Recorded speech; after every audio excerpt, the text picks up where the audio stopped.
Hello friends, সবাইকে welcome জানাই নতুন একটি ভিডিওতে। এই মুহূর্তে যে আপডেটটির দিকে নজর রাখবো সেটি হচ্ছে আপার প্রাইমারি নিয়োগ মামলা চ্যালেঞ্জ সুপ্রিম কোর্টে। অবশেষে হাইকোর্টের ডিভিশন বেঞ্চের অর্ডারকে চ্যালেঞ্জ করে নতুন এসএলপি দায়ের হলো সুপ্রিম কোর্টে। স্কুল সার্ভিস কমিশন কি এই এসএলপিটার জন্যই ওয়েট করে বসেছিল এতদিন যে কবে মামলা সুপ্রিম কোর্টে চ্যালেঞ্জ হবে, কবে সুপ্রিম কোর্টে স্টে পড়বে এই 14,000 নিয়োগ প্রসেসে? ততদিন কি স্কুল সার্ভিস কমিশন তারা ওয়েট করছে? কেন মেরিট লিস্ট প্রকাশ করছে না? কেন নিয়োগ শুরু করতে পারছে না? চ্যালেঞ্জ হওয়া মামলার এসএলপি নাম্বার কত, ডায়েরি নাম্বার কত এবং মামলার বিস্তারিত ডিটেলস আমরা জেনে নেব এই ভিডিওর মধ্যে। তো কলকাতা হাইকোর্টের ডিভিশন বেঞ্চে মাননীয় বিচারপতি তপব্রত চক্রবর্তী এবং মাননীয় বিচারপতি Parthasarathi Chatterjee upper primary 14,000 plus যে ভ্যাকেন্সি রয়েছে সেই ভ্যাকেন্সিতে টোটাল সমস্ত ক্যান্ডিডেটদের যে নিয়োগ করার নির্দেশ দিয়েছিল, অর্থাৎ এসএসসি যে টোটাল প্যানেল ইতিমধ্যে প্রকাশ করেছিল এবং যারা মামলার পিটিশনার ছিল 1400 ক্যান্ডিডেট, সেই সমস্ত ক্যান্ডিডেটদেরকে নিয়ে সবাইকে নিয়ে যে মেরিট লিস্ট নতুনভাবে প্রিপেয়ার করার নির্দেশ দিয়েছিল সেই নির্দেশকে চ্যালেঞ্জ জানিয়ে সুপ্রিম কোর্টে মামলা হলো, সুপ্রিম কোর্টে এসএলপি দায়ের হলো। তো সরাসরি আমরা সুপ্রিম কোর্টের অফিসিয়াল ওয়েবসাইটে চলে যাব, এই মামলার ডিটেলসটা আমরা জেনে নেব।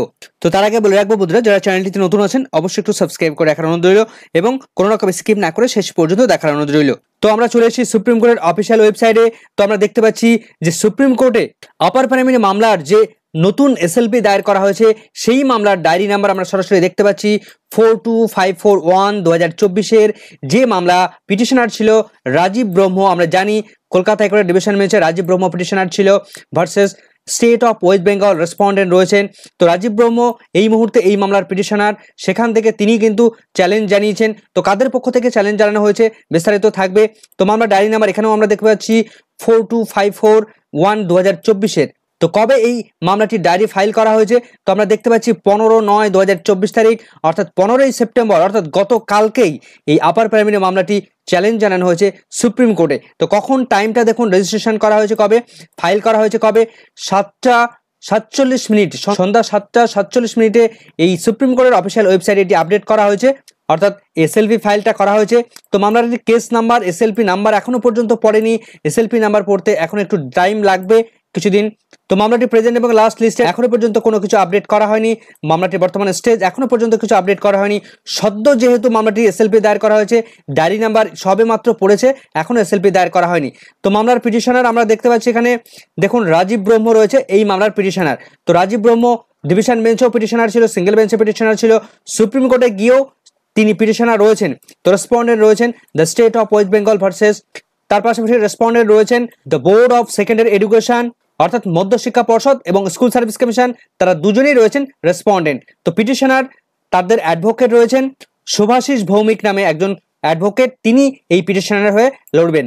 তো আপার প্রাইমারি নিয়োগ মামলার যদি আর্লিয়ার কোর্ট ডিটেলসটা আমরা দেখি তাহলে আমরা দেখতে পাবো, দেখুন আর্লিয়ার কোর্ট ডিটেলসে যেটা উল্লেখ করা রয়েছে, সিরিয়াল নাম্বার রয়েছে কোর্ট কলকাতা হাইকোর্ট, সেখান থেকে চ্যালেঞ্জ হয়েছে এজেন্সি বা স্টেট রয়েছে ওয়েস্ট বেঙ্গল, এজেন্সি কোর্ট রয়েছে হাইকোর্ট অ্যাট কলকাতা। তো তার কেস নাম্বার রয়েছে এখানে দেখতে পাচ্ছি 638, অর্থাৎ 638 2021-এর যে মামলাটি, সেই মামলাটির চ্যালেঞ্জ হয়েছে সুপ্রিম কোর্টে। মামলাটির অর্ডার এসেছিল 28/8/2024 তারিখ, অর্থাৎ 28 আগস্ট 2024 তারিখ ফাইনাল জাজমেন্ট দিয়েছিলেন কলকাতা হাইকোর্টের মাননীয় বিচারপতি তপব্রত চক্রবর্তীর বেঞ্চ। তো মামলাটির সিএনআর নাম্বার আমরা এখানেও দেখতে পাচ্ছি। এবার এই মামলার অল ডিটেলস কি কি আপডেট ইতিমধ্যে করা হয়েছে তা আমরা দেখব। তো আমরা একটু নিচের দিকে গেলেই বেশ কতগুলো অপশন আমরা দেখতে পারবো। আর্গুমেন্ট স্ক্রিপ্ট, তো আর্গুমেন্ট স্ক্রিপ্টের জায়গায় এখানে কিন্তু কোনো রকম ভাবে এখনো কিছু নো রেকর্ড রয়েছে। দেখুন এখানে নো রেকর্ড দেখাচ্ছে। ইন্ডেক্সিং এর ক্ষেত্রে যদি আমরা দেখি তাহলে নো রেকর্ড দেখাচ্ছে। এখানে আর্লিয়ার কোর্ট ডিটেলস আমরা অলরেডি দেখে নিলাম যে কি কি রয়েছে, এর আগের যে সমস্ত কোর্ট ডিটেলসটা ছিল সেটা আমরা দেখে নিয়েছি অলরেডি। এবং ট্যাগ মেটার, কোন কোন মামলাগুলো বা কোন বিষয়গুলো ট্যাগ হয়েছে, এখনো ট্যাগের রিলেটেড কোনো তথ্য কিন্তু এখানে প্রকাশ পায়নি। লিস্টেড ডেট এখনো যেহেতু মামলাটি লিস্টেড হয়নি, তাই নো রেকর্ড ফাউন্ড এখানে লক্ষ্য করা যাচ্ছে। এবং ইন্টারলকেটরি অ্যাপ্লিকেশন যদি আমরা দেখি, এখানে এখনো পর্যন্ত কোনো ইন্টারলকেটরি অ্যাপ্লিকেশন এখনো পর্যন্ত আপডেট হয়নি। কোর্ট ফি যদি দেখি তাহলে এখনো পর্যন্ত কোর্ট ফি আপডেট করা হয়নি বা কোর্ট ফি পেমেন্ট হয়েছে কিনা সে বিষয়টা এখনো প্রশ্নচিহ্ন রয়েছে।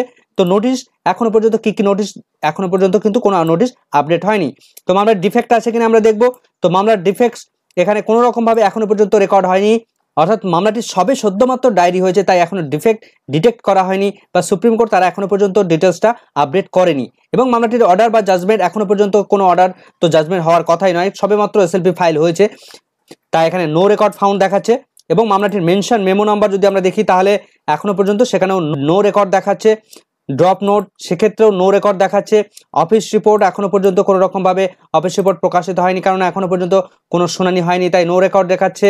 এবং সিমিলার ম্যাটার্স যে সমস্ত রয়েছে সেগুলো যদি আমরা দেখি তাহলে এখনো পর্যন্ত কোনো সিমিলার ম্যাটার্স এখনো আপডেট হয়নি। এবার আমরা যদি ক্যাভিয়েট দেখি, ক্যাভিয়েটের ক্ষেত্রে তাহলে এক্ষেত্রে কিন্তু বেশ কতগুলো ক্যাভিয়েট আপডেট করা হয়েছে। দুটি ক্যাভিয়েট এখনো পর্যন্ত আমরা দেখতে পাচ্ছি। তো ক্যাভিয়েটের জায়গায় আমরা দেখতে পাচ্ছি সিরিয়াল নাম্বার 1-এ দেখতে পাচ্ছি প্রথম যে ক্যাভিয়েটটা করা হয়েছে তার ক্যাভিয়েট নাম্বার এখানে দেখতে পাচ্ছি আমরা 31/8/2024 তারিখে এটি অ্যাক্টিভ রয়েছে। ক্যাভিয়েট ফাইল কারা করেছিল? Atanu Ghosh versus state of West Bengal. এই অতনু ঘোষের পক্ষ থেকে তারা ক্যাভিয়েট করে রেখেছিল। তো হাইকোর্ট কলকাতা থেকে তারা মামলার সঙ্গে কানেক্টেড ছিল। তো অতনু ঘোষ তারা কিন্তু ইতিমধ্যে সবার প্রথম তারা ক্যাভিয়েট ফাইল করে।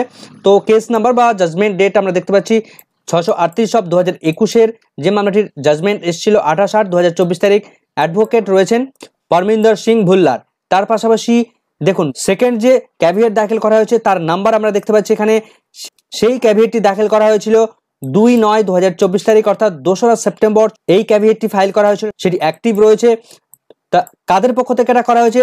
West Bengal central school service কমিশনের পক্ষ থেকে তারা ক্যাভিয়েট দাখিল করেছিল ভার্সেস রাজীব ব্রহ্ম তাদের পক্ষ থেকে, অর্থাৎ স্কুল সার্ভিস কমিশনের পক্ষ থেকে এই ক্যাভিয়েটটি দাখিল করা হয়েছিল যে যদি কোনো পক্ষ যদি সুপ্রিম কোর্টে গিয়ে মামলা করে তাহলে তাদের কথা না শুনে যেন কেউ শুনানি না করায় বা বিস্তারিত জাজমেন্ট না আসে। তো তার জন্য তারা কিন্তু ক্যাভিয়েট করে রেখেছিল। তো তারও আগে কিন্তু অতনু ঘোষের পক্ষ থেকে তারা কিন্তু ক্যাভিয়েট দাখিল করে রেখেছিল। তো কলকাতা হাইকোর্টের সেই একই জাজমেন্ট থেকে এসছে 638-এর মামলাটির উপর বেস করে। তো কুণাল চ্যাটার্জি রয়েছে স্কুল সার্ভিস কমিশনের অ্যাডভোকেট। তো এই মামলার এসএলপি নাম্বার পড়লে আমরা আপডেট দেবো আপনাদের সঙ্গে, এবং কবে কি শুনানি হয় বিস্তারিত তার আপডেট এই চ্যানেলের মধ্যে আপনারা পেয়ে যাবেন। এখন প্রশ্ন হচ্ছে যে স্কুল সার্ভিস কমিশন তারা কেন এখনো পর্যন্ত তাদের প্যানেল বা মেরিট লিস্ট প্রকাশ করছে না? ডিভিশন বেঞ্চ জাজমেন্ট দিয়েছে অলরেডি 18 থেকে 20 দিনের বেশি হয়ে গেল। তো তারপরেও মেরিট লিস্ট প্রকাশ করতে কেন এত ডিলেমি করছে?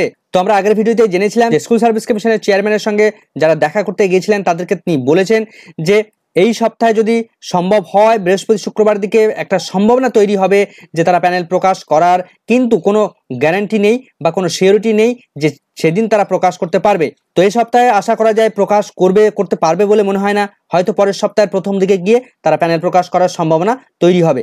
এত ডিলে হওয়ার মূল কারণ হচ্ছে সদিচ্ছার বড় অভাব। নিয়োগকর্তা থেকে শুরু করে সমস্ত দপ্তর বা এই নিয়োগ প্রসেসের সঙ্গে যারা জড়িয়ে রয়েছে কেউই তারা চায় না যে খুব দ্রুত বা খুব সহজে এই নিয়োগ প্রসেসটা এগিয়ে যাক। তার ফলে কিন্তু এই রিক্রুটমেন্ট প্রসেসটা ডিলে হচ্ছে। তো দেখা যাক পরবর্তী কি আপডেট উঠে আসে, সেদিকে আমাদের নজর থাকবে। ডিটেলসটা জানার জন্য অবশ্যই চ্যানেলটিকে সাবস্ক্রাইব করে রাখতে ভুলবেন না। ভিডিওটি শেষ পর্যন্ত দেখার জন্য সকলকে ধন্যবাদ।